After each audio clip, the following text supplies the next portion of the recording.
I'd like to talk today about Elseworlds, the upcoming big three-part episode, three-part crossover event for the Arrowverse, following the same veins of Invasion and Crisis on Earth X.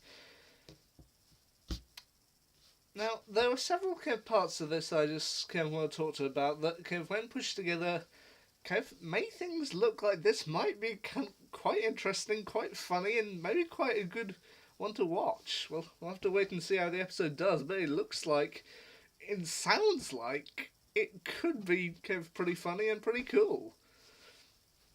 I'd like to take you through this step by step, discovering each of the elements that eventually led me to this point of view. The first thing I really found out about the crossover a while ago was that this year the Legends of Tomorrow wouldn't be involved. I personally was a little disappointed about that at the time, because with the past two big crossovers, Invasion and Crisis on Earth X, the Legends episode was my favourite in both of those. Not necessarily because I love the Legends of Tomorrow, though I really do. It was more that the Legends of Tomorrow episode always seemed the biggest. It had the biggest action scenes. It had the cool one-liners, the funny jokes. It always seemed the biggest one, and the one that really made you glad to watch these crossovers. So the Legends of Tomorrow episode was always my favourite in Invasion and Crisis on Earth X. But then I felt, if they want to do a crossover without them, fair enough. It'll probably still be good. Then the title for the big crossover dropped, and that was Elseworlds. Now, like with Invasion, Invasion took a little bit of research, but with Crisis on Earth X, I knew it was inspired roughly by the comics. I mean, I personally did buy, I think it was, last year I did buy Crisis on Infinite Earths.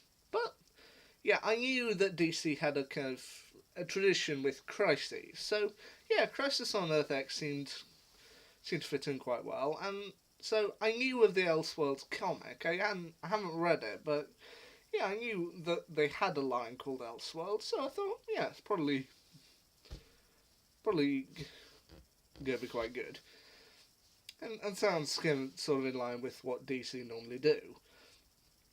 Also from that, I deduced that it would probably involve travelling to one of the worlds within the multiverse. Yeah.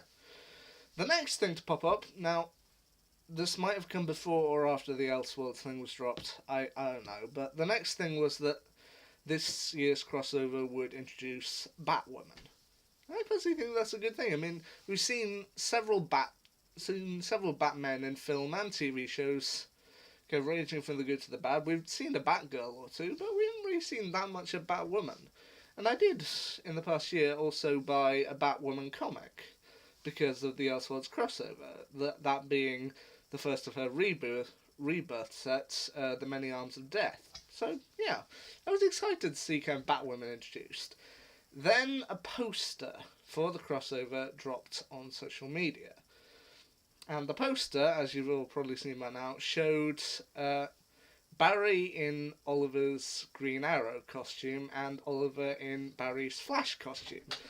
Now, at the time, like several people I saw the poster and thought it was a fake. I mean, I thought it was a very good fake, but I thought it was a fake. I thought, I looked at it and thought, somebody's made that. It looks pretty good.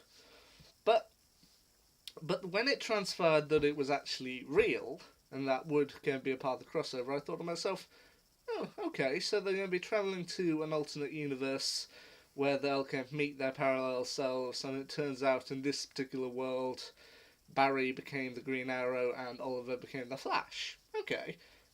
Not exactly. Because then things really got interesting. Then I found another photo from the crossover that showed, once again, those two in costume. You also got Melissa Benoist as Kara standing beside them, and John Wesley Shipp in his, not his Jay Garrick costume, but his 1990s Flash costume. And from that, I also got a brief paragraph describing what the Elseworlds crossover. Now, there's one more thing that I have to fit in here, and it came before I saw this particular photograph, and it was the teaser that they released, which shows Barry training with Diggle, and him realizing I'm the Green Arrow. And when I read the kind of short paragraph afterwards that explained what it was about, suddenly this crossover is getting a lot more interesting. Apparently, Barry and Oliver are going to wake up one day and discover that their lives have been switched around. Barry is now the Green Arrow, Oliver is now the Flash. And they're going to have to travel to another world. Well, it may be Kara's world, it might not be, but because an Arkham doctor by the name of Dr. John Negan, who also is in the comics as a character named Dr. Destiny, I've looked him up in my DC Encyclopedia, he's in there, he is going to have performed some trippy stuff that's going to have swapped them around. And only they are aware that things have been swapped around. Everyone else is going to think, it's business as normal. They, however, are going to know something's not right. And they're going to have to team up with Supergirl and Batwoman in order to try and reset the world. Suddenly this seems a lot more interesting, and it only gets me going a bit more because of the photograph that shows John Wesley Shipp in his 1990s Flash outfit. For those who don't know, it's kind of a little Easter egg and in-joke that John Wesley Shipp, who appears in the 2014 Flash series, plays Barry's father and later a version of Jay Garrick, that he had previously played the Flash back in the 1990s. Yeah, it's kind of like a fun little inside joke. But then bringing him back as this version of Barry Allen, this to me feels like this is going to be something. This is going to be something really cool.